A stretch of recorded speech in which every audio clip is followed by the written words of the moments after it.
Good evening, guys. We're just about to get started. Make sure to share the stream with your friends, like, subscribe, and get ready for some absolute memes here at Monza.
Welcome everybody to the iRacing Fanatec GT challenge here at Monza Grand Prix. Sans the first chicane. It is round 8 of the season. How you guys doing? Can we get some hypes in the chats? Myself and Craig are absolutely dead, but cannot forget about the gem in our cap, the GT challenge. Talking about Craig, he's alive, he's well. How are you, Craig? Evening, everybody. I'm a bit hoarse Sorry. Good evening, everybody. Yes, I'm doing fine. I don't know how I've recovered from that race yesterday. We've gone from WEC style racing and we're winding the clock back once again. Here's the GT1s at Monza, and I have to be honest, I have never done a race or never seen a race at Monza without the first chicane.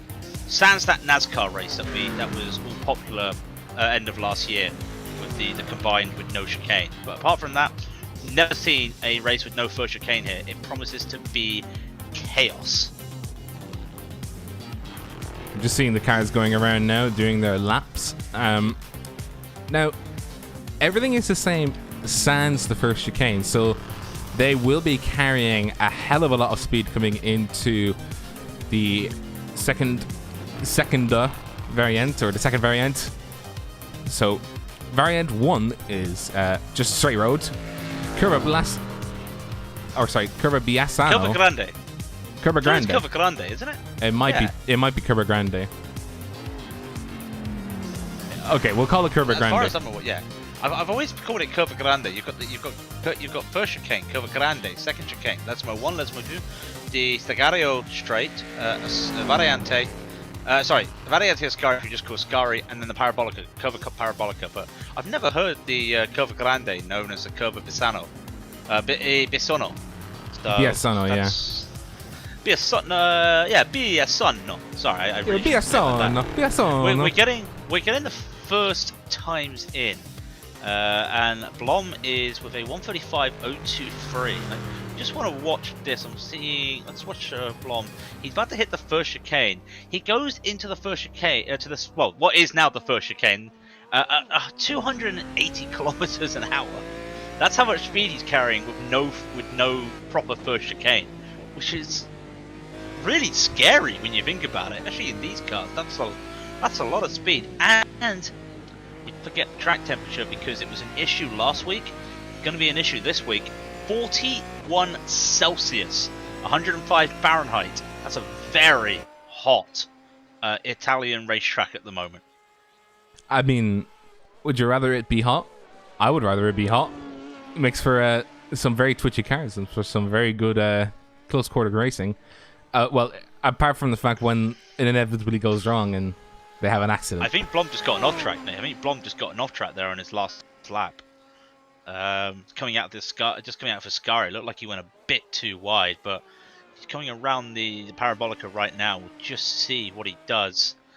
Still in pole. I think he's one of the first cars to really take his laps out, but he's going to cross the line very shortly. And no, it actually did count, but it was slower. Honestly, it looked like that he went off track there, but we'll keep pole at the moment with a 1:35.023. By the way, the GT2s have double digits. I know. There's 11 GT1s currently that out there on track at the moment. Let's talk about surprising. Yeah, go ahead. Because looking at it, Gavin Boett is out doing well. He's gonna have to race around to get one lap in. Ethan Bass is just coming to finish his second lap. He had an invalid first lap, and everybody's just going for their laps. But Mosquera is pole at the moment in the GT1s with a 1:39.728. I think the only two that can beat him will be Boett and Ethan Bass. Ethan Bass coming around the Parabolica right now. Let's see what he does. Remember, start-finish line. Well, the finish line is at the back of the straight. Remember, he will cross the line. A 1:39.396 does take pole position. Like I think there's only one car that will be able to give him a run for his money, and I think that will be Gavin Boett. But apart from that, looking very good. Once again, that Golf Ford is on the pole. Yeah, I just want to see how fast they go through. The Fords, by the way, they're lifting going through Curva Grande, and it's, they're going in at 280 kilometers an hour and then having to slow down or lift off and actually touch the brakes a little bit, as Gavin Boett was doing, twitchy under the second variant and having a bit of a bad exit coming out of it.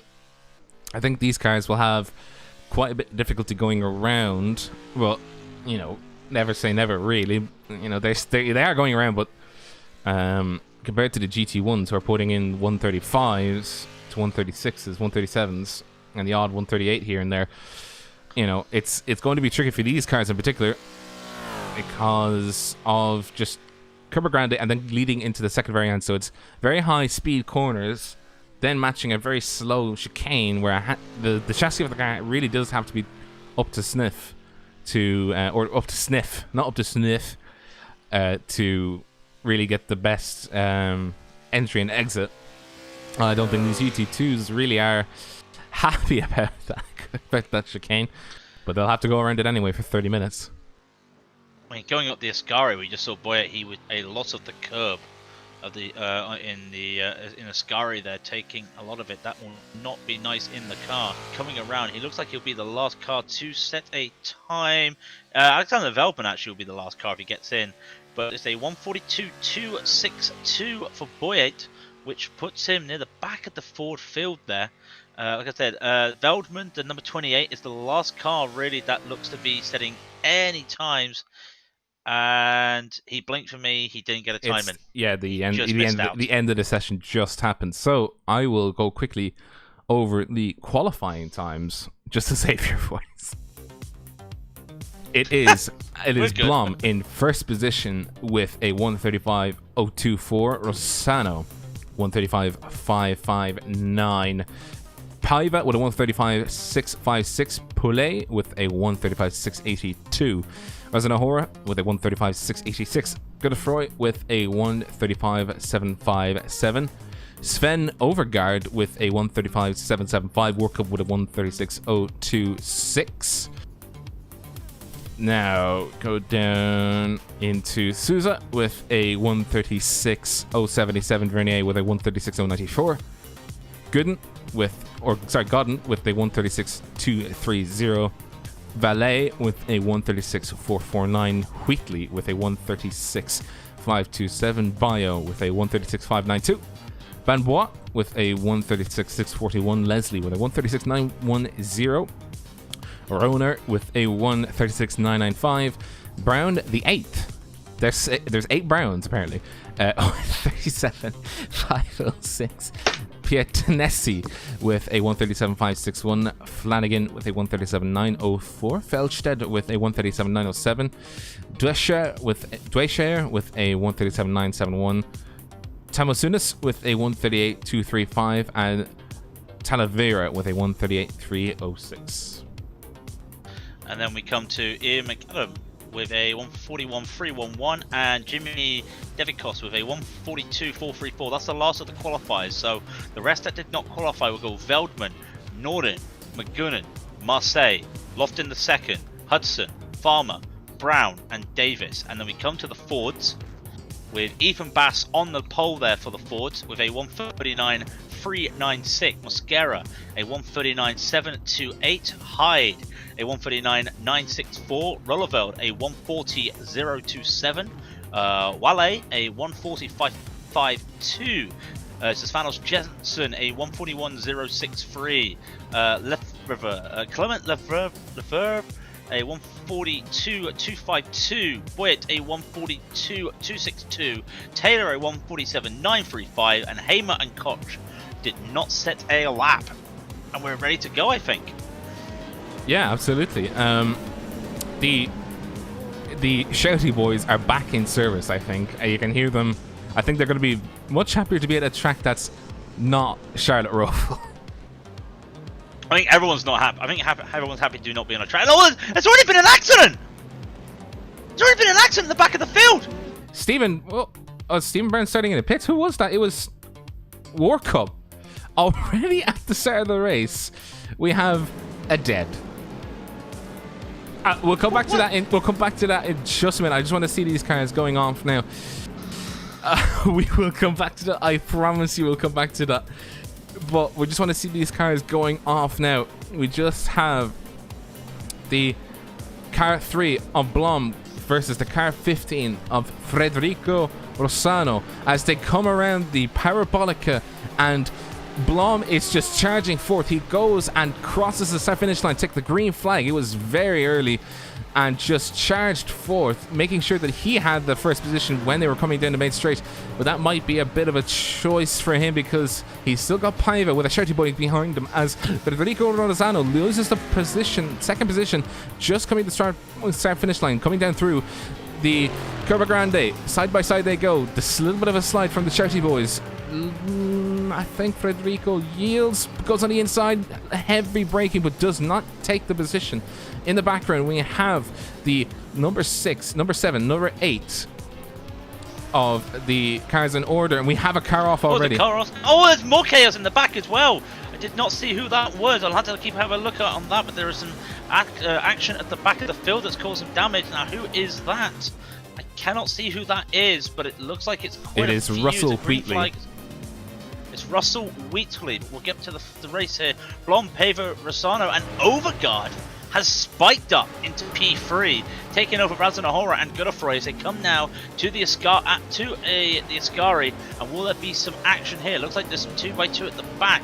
Poirier is trying to get his position back. He does defend from Bambois. But elsewhere, there's a car going a little bit wide. That's Chris Felstead just going a little bit wide, but holds on. Oh, it makes contact with somebody that hits the wall on the exit of the Ascari. It's going to be a heavy hit. Chris Felstead has hit the wall coming out of Ascari, and there's another car joining him behind. Carl Farmer is in there as well. Oh, more damage, more damage. Oh, right. Well, look. As Derek Wellerveld and the Ford had to basically do an avoidant method there. It's Bass, Rollerveld, Hamer, and Jensen. What has happened to Mosquera for him to be out of the race right away? I don't think he's very happy. Let's have a look at Mosquera. Boyer is also out of the race, by the way. So let's have a replay. I'll have a replay of the start of the GT1s. I just want to see what happened to this man. Ooh, the GT2s are going... It's like a scramble of GT2s, almost going going 4 wide, coming up towards Curva Grande. Goes in. Oh, that's been a large accident in between. I think that's what caught Boyer out as well. And it is Boyer. It is Boyer that had the incident with Javier Mosquera, and both of them are out. Wow, that is heavy contact and right into the wall, and that is the danger we thought about going for these moves. Overguard at the moment overtook Razanahora. Razanahora, once it coming back into Ascari, does not make it. Good defense there from Overguard. I don't think Razanahora was close enough there. They're still going one by one. There's not really any sending at the back. Gary Brown trying to make a move. He does get past no.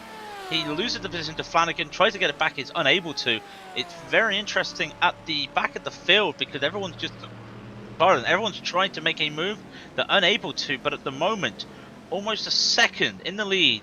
It's Merrick Blom, who I think was doing a bit of weaving at the start as well. We had a four-way collision, by the way, coming out of the second very end. Stephen Brown, Kyle Farmer, Fabrice Nodin, and Ian McAdam are all languishing in the back, and there's been another incident. Ethan Bass has lost the lead. He's out. No. He was... Oh! Look at this. Just murder on the replay. Oh my god. I don't even know what to say. This is some... In one corner, we've had 5 deaths, essentially. I mean, you chat saying, why is everybody crashing out? Well, you can see why. It is Monza. I've always said, and with all due respect to everybody, because I say it for every series that goes to Monza, it brings out the worst in everybody. And I thought it'd be a little bit chaos when we didn't have one chicane, when we lost one chicane, and it's happened. And you lose one chicane, and it's still chaotic. So we see at the moment, Blom has a half a second lead on Pava. Rosano's 2.5 seconds behind him, and then Overgaard is behind them as well. As there is just a big bunch behind, a lot of bunching going on. Gooden takes the position over Godefroy there, so that's for P6 as well. They were having a little bit of rearranging at the back as well. Sousa wants to go into the Parabolica, takes the move away from Godefroy in the space of a corner. In 2 corners, Godefroy has lost 2 positions. Going to go wide around the final curve there. It's going to be side by side going up with a bit of side drafting there. At the same time, Godefroy has the slipstream. Piver goes purple as well, by the way, 135.6. So I want to keep an eye on this because they're about to hit the danger zone. Razanahora trying to make a move. He's already taken Overgaard. Has got Overgaard now. He wants to hold this position. What can Overgaard do? Can he make a defense going into the chicane? He cannot. What about behind them as well? Nothing. Everything's all safe there. Let's get back to these Fords. Jensen has taken the lead from Rollerveld, and that's quite a big lead. So what's happened? There's a lot of damage on the back of Rollerveld's car.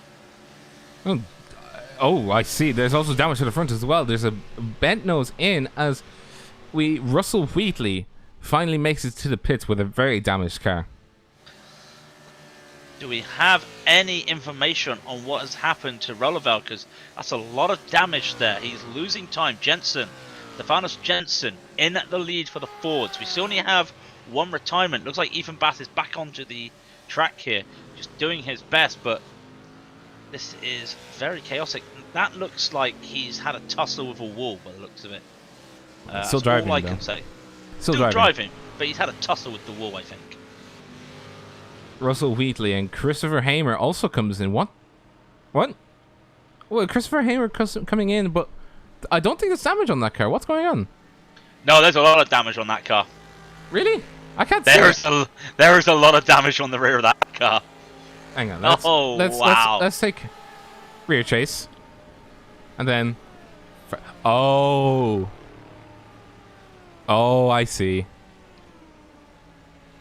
Yep. A lot of damage. So we're on lap 5 of 19. This is how fast these laps are going to be going around here today. Piver is still trying to catch Blom. These two are out on their own. Blom had a little bit of a moment coming out of the chicane. Just holds on to it as well. These two are pulling away. Rosano is only a 1.5 seconds behind these two. But he's not catching. He is not catching them. You go behind as well. Overgaard trying to catch the Razanahora. Gap between them is 0.9 at the moment. Once he gets onto the back straight, might be able to get some slipstream. Meanwhile, Godin is defending against... well, he's actually lost the position to Godefroy and is now in a sandwich between himself and D'Souza. So it's Godefroy, Godin, D'Souza, and there's about a second between the 3 of them. So that's going to be again, and this is the thing when you've got this massive straight at the start of a race. It's just very hard to defend your position because you're giving up so much time with the one straight. Yeah, and especially with the straight at the start of a race, you're gonna have cold tires. Even though you have a nice long straight to charge down, especially when you come to that first corner. Well, in this case, it's more of a curve. It's Curva Grande, and well, you're gonna have cold tires going into it, and you're gonna be sliding, essentially, almost going around, and just hoping that the tires grip enough to be able to keep you there, and then having good tires then towards second variant, as number 6 and number 15 battling it out at the moment, as we see them lapping the car 17 of, I think that is Chris Feldstedt, trying to make a return onto the track and try and get some laps in, but his car is still extremely damaged. So we have a minor for the lead in the Fords. Jensen's only a second ahead of Roeleveld, and as they will come around the final corner, the Parabolica, he might actually, yeah, Jensen's had a bad Parabolica there. I don't know, not had any good luck there. So Roeleveld's just easily going to take this position right now. This is the lead for the Fords. He will take it. They go side by side. He's lost the slipstream now, but Roeleveld will have the inside when they come up to the chicane.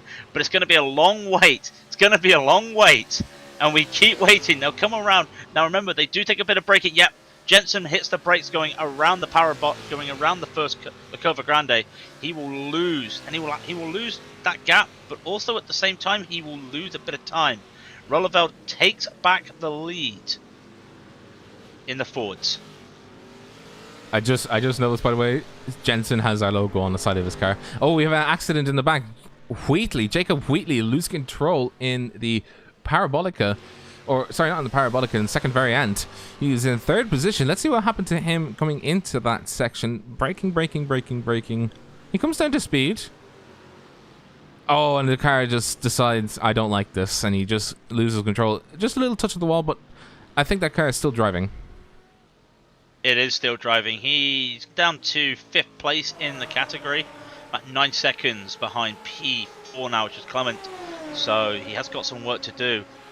We do see some others there, but also at the same time, we actually the Lear GT1s are starting to go through the Ford traffic. I can't believe I'm saying that. It's 10 minutes into the race, and that's the difference between some of these cars. Some of these Fords are doing what, 140s, 150s. You know, about what you would see nowadays. Mosquera's still out there, and he's got no wing. By the way, he has absolutely no wing. I mean, we described wings yesterday. I don't even know how to describe that wing. Let's have a look at Mosquera. Oh, that's that. Remember when I was talking yesterday about the theatrical mask, like happy sad face? That's exactly what that's looking like right now. But at least he's still driving, trying to make it out there. Well, hey, what's happening to P3? P3 Rosano is now into P5. Did he have an off? That's very interesting. Looks like a bit of damage to his rear left, so might have been some damage. I don't think he's... Yeah, he's got that on the current lap as well, so... Just... Wow, okay. I just saw something on the chat I did not want to see. Oh, he got tapped going around the Curva Grande by what looked like to be Razanahora, so lost a little bit of damage there, but... Overguard is trying to do it for the Shouty boys. He is trying to catch on to the back of Razanahora for P3 for the podium spot.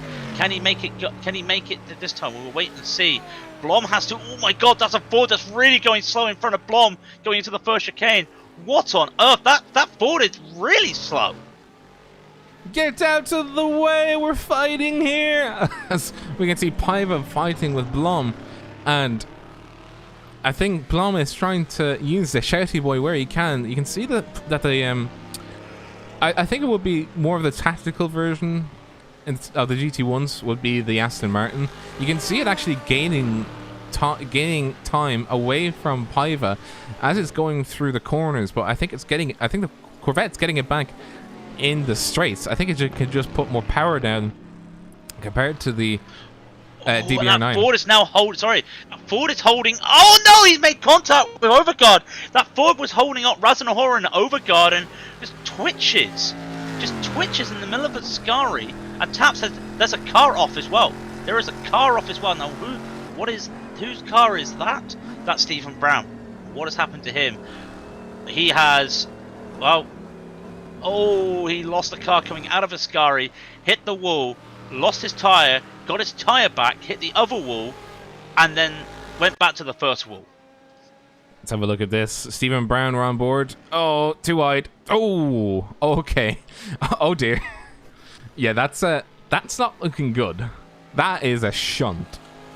But lost his tyre, gained his tyre. Like what? Overguard, take the position away from Rosano, by the way. We'll just keep an eye on this. Again, it's early slipstream battles. This reminds me of Fuji. Remember the Fuji straight? You could overtake someone at the start of the straight, and then by the end of the straight, you'd be losing that position. That's how it feels like with this very long start to Monza. Really fast as well. Yeah, absolutely. Keep going on. You just said absolutely again. Take a drink. Oh, damn it. They keep going. We have a drinking contest. We'll have a drinking contest.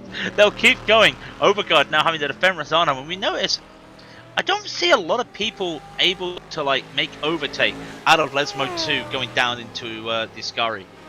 I find that very weird. In other racing formats, you would see that, but it's not happening so much here at the moment. No, it would be if I know what you're thinking of, where in GTEs they'd be able to hug onto the back through Lesmo 1, then make the move into Lesmo 2. I think you can't really do that with these cars. You kind of have to keep the distance because you're not going to get a ton of tow from Slipstream, whereas with the GTEs you can just be like, it's essentially a grappling hook for the GTEs. I mean, when you're driving it, you're amazed at how much they can actually gain. Oh, P2 in the Ford. Sorry, P2 in the Ford has had a moment. Stefanos Jensen had a lock-up going down into the first chicane, and he was locking up and the car twitched, and it was like, no. If they went through the chicane, and halfway through the chicane, the car said, I told you no, and spun him around there, and he's lucky to still be on the track, only losing that one spot to Hyde. Hyde was chasing him down, so it was almost a conclusion that a lap or two, Hyde would have had that position. But now Jensen has to just be careful. He's got Clement behind him in the 13. Just trying to hold on there, but we'll wait and see. Meanwhile, at the front, how is that Aston Martin pulling away, not losing to the shouty boy? I can't understand that. Paiva needs to. I was going to make a Felipe Massa joke, but I can't because he's actually quick. But Felipe Paiva hugging onto the back of a Mirik Blom of VEC Sim Racing fame. The two of them are still going at it. I think he's just trying to see where best he can make his move compared to the DBR9 through this entire section. As you can see in the background, there's a group of GT1s having to get past a GT2. And that is, I think that's actually Wheatley. Or no, sorry, that's not Wheatley. Yeah, it's Wally. It's Jacob Wally. Sorry, I said Wheatley by accident. But yeah, they're trying to get past Jacob Wally in, well, it's not the most accurate paint in the world, but at least it's on a Ford. And they're trying to get past him. Good on him to let him by, but there's a huge gaggle now. Alexander Godefroy and Jonathan Poulet going side by side now. Poulet is on the outside, well, on the inside line for the corner itself. Godefroy on the outside and almost touching. Let's see what happens. Does he yield? He does yield the position going through Curva Grande, but I think that is Poulet trying to seal the deal and trying to make sure he doesn't undercut him on the inside coming into the... Oh, that is exceptionally close. No, they're going to be anywhere. There is a bit of contact. Bamboys has hit D'Souza there. Godefroy, has hit D'Souza, and Bamboy gets through as well. Godefroy was really I wouldn't say aggressive. He was just trying to make it too wide, trying to force the issue. Did his job, but there was nowhere for him to go, and just got a little bit tapped there, loses out there, which is keeping an eye there. That's the battle at there, but at the front as well. Overguard still cannot get past Razanahora and Paiva. Every time he catches up to Blom, then they come to the Curva Grande, and he has to lift. Because Blond is on the only racing line that they can take with these speeds through the Curva Grande. So he really needs to be closer. He has to make the move before the Curva Grande and hopefully stay on the inside. The track is 43 Celsius now. There's 12.5 minutes left. And Blond very shortly will get the slipstream of a Ford, and that will not help Paiva. You remember when Will Smith did that at YouTube Rewind and he looked into the camera and said, "Oh, that's hot." Yeah, this is hot. Yeah, this is exceptionally hot right now. As you can see, Stefan Overgaard, he's actually just sucking up to the back of Razanahora. And going on the inside, 293 kilometers an hour, going down the straight. Oh, the sinews in his arm must be going absolutely wild, because he chucked that CR6 into the corner. You could see the car sliding as he was entering the Curva Grande, but he seals the deal. Oh, hang on, who's that off? Who's that? Oh, that's a lap car. That's Marseille, a lap car down. That was somebody. I did not have a FOM moment like today at Silverstone. I did see who it was. I didn't think it was the leaders. I'm sorry. Oh, yeah. He just. I think that second variant is really catching people out. We've had several cars now make a mistake there. It's the speed. It's the speed they're carrying. Normally, yeah, okay, for 280, 290 in a normal car like a GTE, yeah, you can expect that maybe. I'm not entirely sure. I'm not sure of my numbers.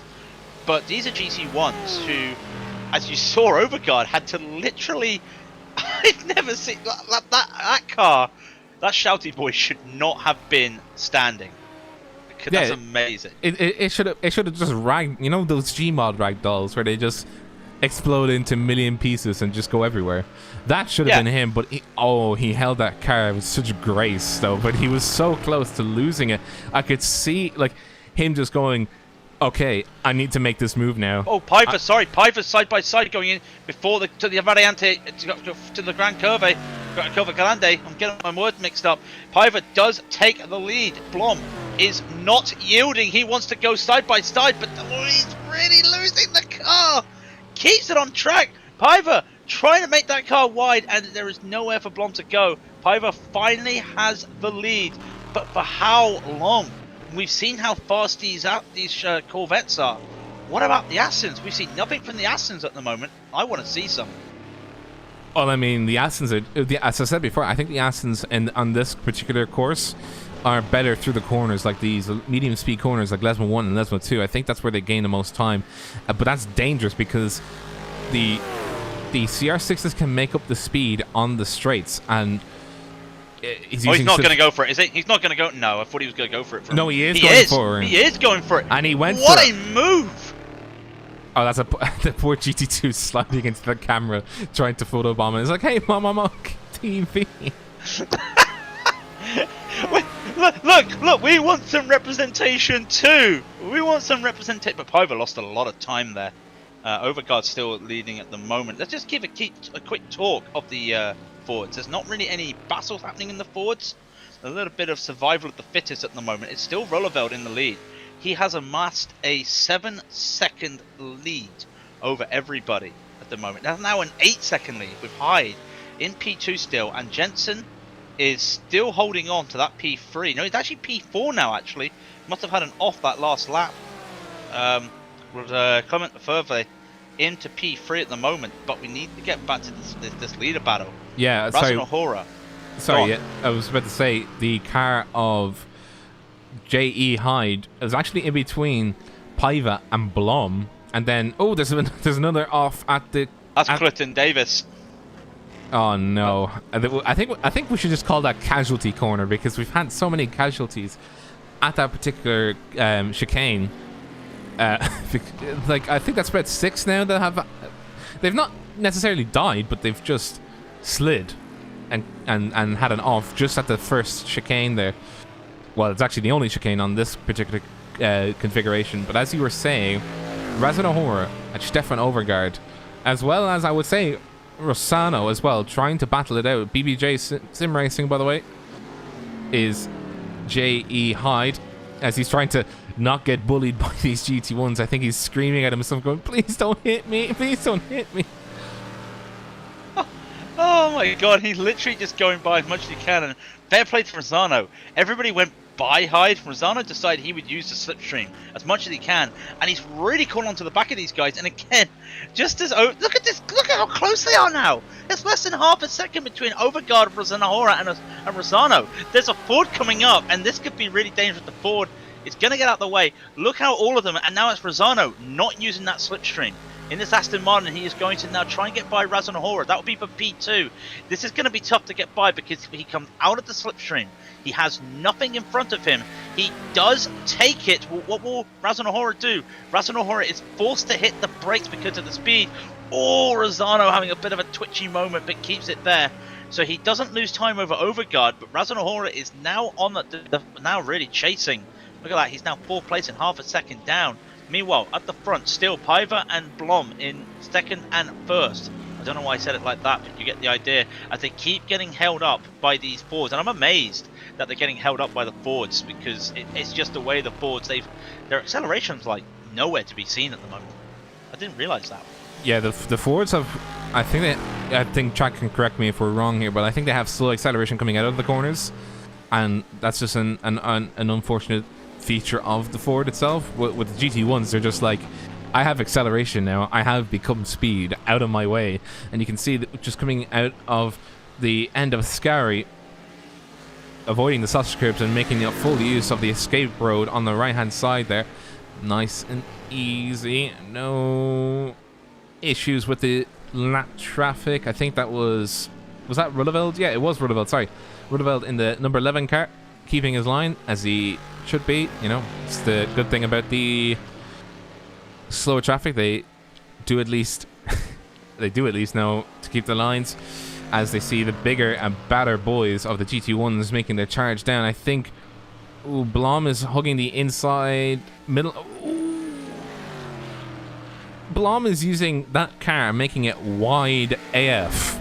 Oh, Razanohora sends it going into the Curva Grande. I can't believe I'm saying that, but that's the nature of this track today.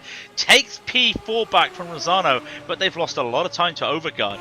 It's now over a second between 4th and 5th and Overguard, and Stefan's practically going, you know what, just fight. I'll take the podium spot, don't worry about it. Just holding on, but now he's getting held up by the Ford of Rollerveld, which he's in the lead. And we said it yesterday, this wasn't new damage model yesterday, but how is that car with that much damage in the lead? Well, it is. Well, the new damage model I think will be even more punishing, because bits can just fly off, as we saw. But he's faster than everybody else at the moment. I have no idea. iRacing is a confusing beast. I'll tell you who isn't confusing.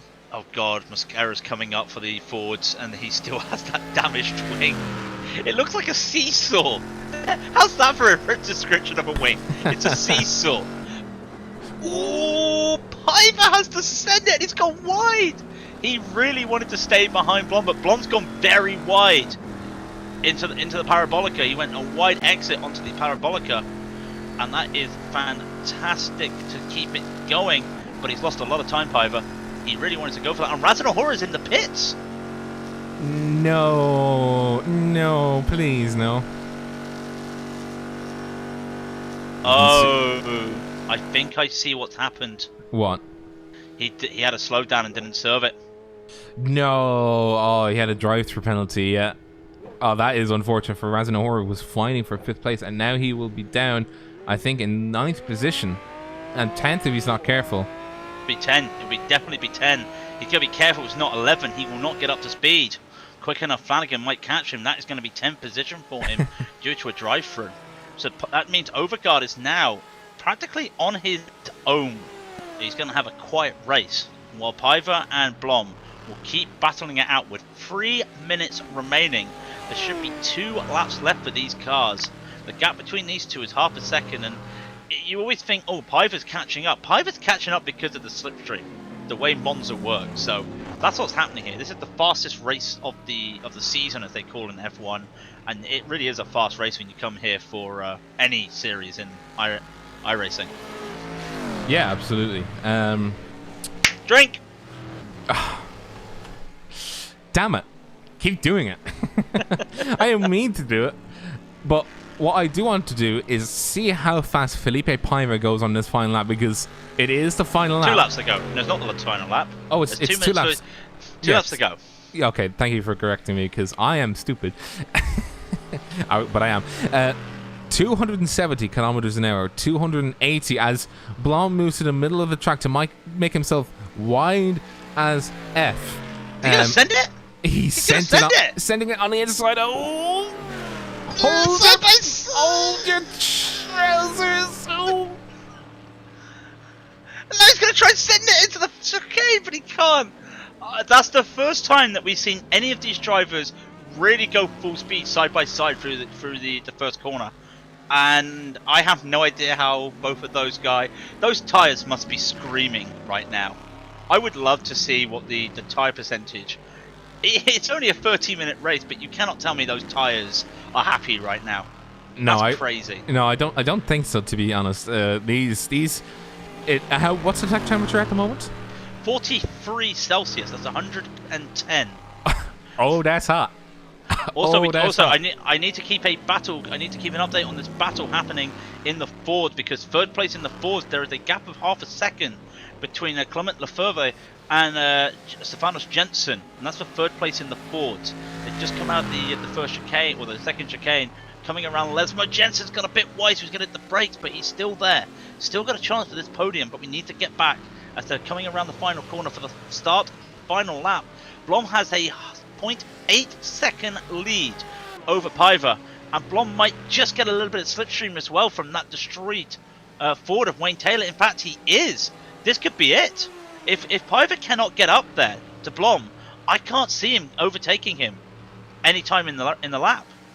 No, and he's at the moment he was at the same speed, near the same speed as Piver was the same speed as Blom was. So Blom using the rear end of that damaged Ford to the absolute maximum advantage that he could, because if he had the slipstream, Piver could go on the attack again and try and seal the deal. But who knows? Maybe, you know. Oh, sorry, Stefan Overgaard having a wide exit coming out of the. Oh, and he's lost the third position to Rosano. But hopefully he can take it back. He was having a wide exit due to that GT2, I think. Let's have a look again. This is on replay. Him braking.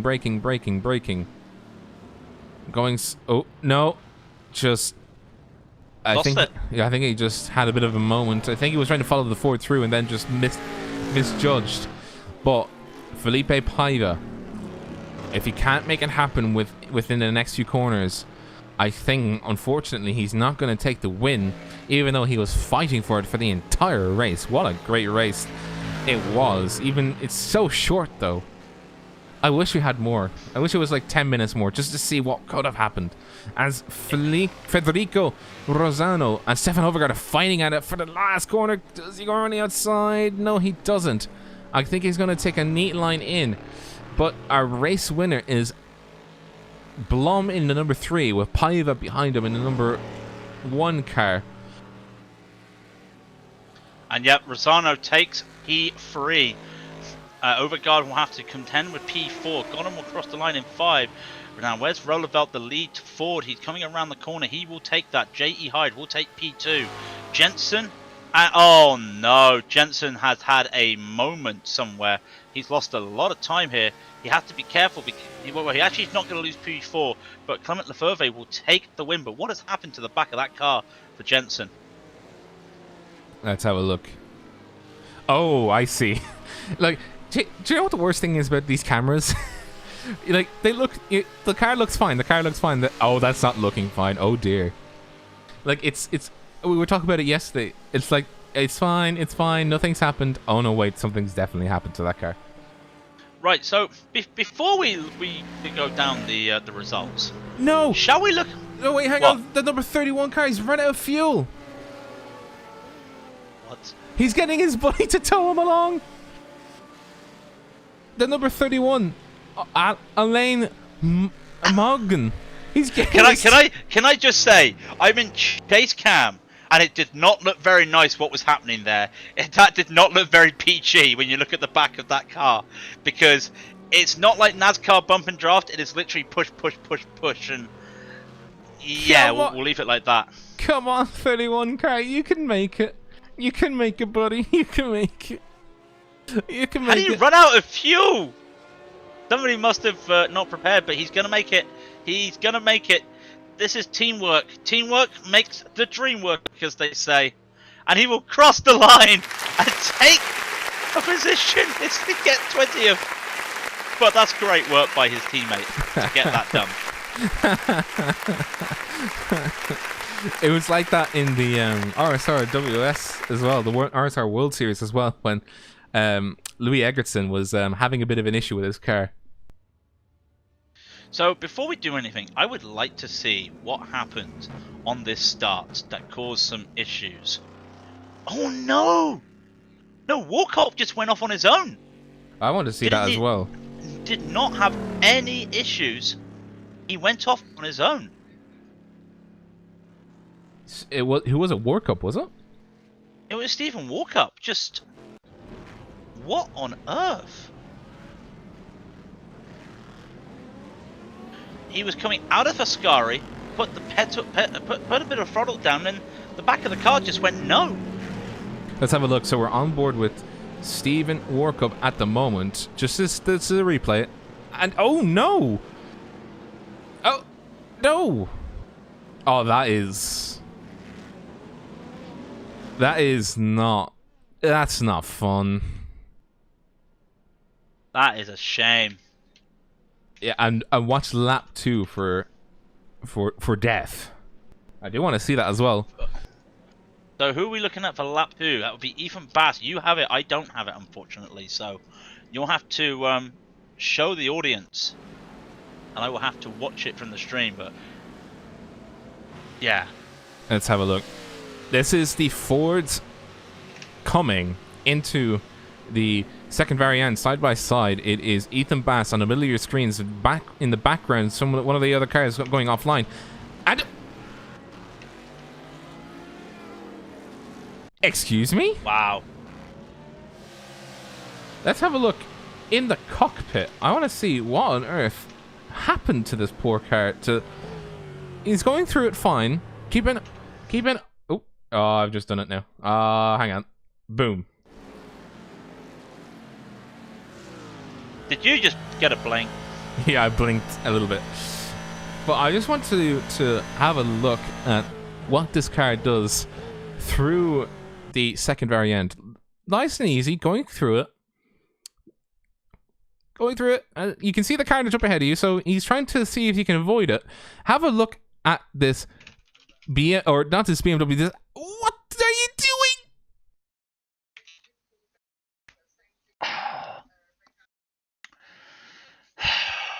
Why are you rejoining when there's another class? Hey, Rob, have you got a splash screen for Craig's top tips? Because I'm gonna make one. I'm gonna make one. Yep, I'm gonna need one here. Are you gonna make it now? Because I'm gonna have to do it. No, I'm not gonna make it now. I will make one. But, okay, hey, ladies and gentlemen, welcome to Craig's top tips. Today we're gonna tell you about rejoining. If you are spun at a chicane and really spun, there are 2 things you should do. Number 1, wait for everybody to get by. Number 2, tow. What you shouldn't do is try and spin the car 180 degrees while people are there. Are you crazy? And 1 and 2 and 3 and dead. And just a general thing, and I'm not attacking the GT1 community, because this is not their fault. Monza brings the worst out in everybody. I know you have spun. I know you want to get back on the track, people, but you have to wait. I know it's a 30-minute race for this, but it even happens in hour races and 45-minute races. If you spin, work your way back up. Don't try and do a Vettel and mess up somebody else's race. That is what's happened there. And it's a real shame, because when we look at the Fords, only 5 of them finished on the same lap as each other. And everybody else, some of them got taken out, and that's not fair. That is not fair. Yeah, I know. And it's unfair as well, because, they were having a good old time, and then it was just suddenly ruined, So let's go over these results. With Americ Blonde, taking the win, with Felipe Pava having a really close battle with him and taking P2. Federico Rosano gains on a mistake from Overgaard to take P3, with Overgaard just missing out on the podium there, taking P4. Jack Godden takes P5 with Simon Vernier in 6th. Jonathan Poulet in 7th, with Alexander Godefroy in 8th. Jonathan Razanohora had a great battle though with Godefroy. He finishes 9th. Tobias Runner in 10th. Mateus Valli in 11th. Leonardo Baeo in 12th. Alexander Velman in 13th. Can you take over about the Steve? Yeah, I can, yeah. So in 14th is Tamosunas with a minute on the clock in 14th position. Piatanesi in 15th position in number 25 car. C. Lofton the second, he's actually the second, in 16th position. Talavera in 17th position. Brown the 8th in 18th position. Hudson the second in 19th position, who didn't qualify. McGowan, I think he was the car that had the oopsie and ran out of fuel a corner before he should have. Flanagan was a lap down, and then we'll just quickly get into those who did not survive. C. Davis was in 22nd position. Stefan Leslie was in 23rd. Chris Felstad had that accident, and he is down in 25th. According to that stat, it is correct.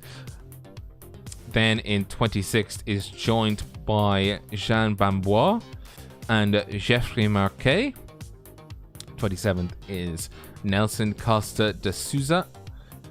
In 28th is Jimmy Devacos. Stephen Brown having incidents after he came out onto the track and just kept spinning. Zach Duche in 30th position. Russell Wheatley, Ian McAdam, Fabrice Nodin, Kyle Farmer, and Stephen Warkup round off those who did not finish the race. Then into GT2 territory, it is for the win. It is Derek Ruleveld, then Justin Hyde in first and second respectively. Clement Lefebvre in third position. Stefanos Jensen in fourth position. In fifth is Justin Wally. It is Jacob Wally. Apologies. Justin Koch in sixth position. In seventh position is Taylor 5, and in eighth position is Mascara.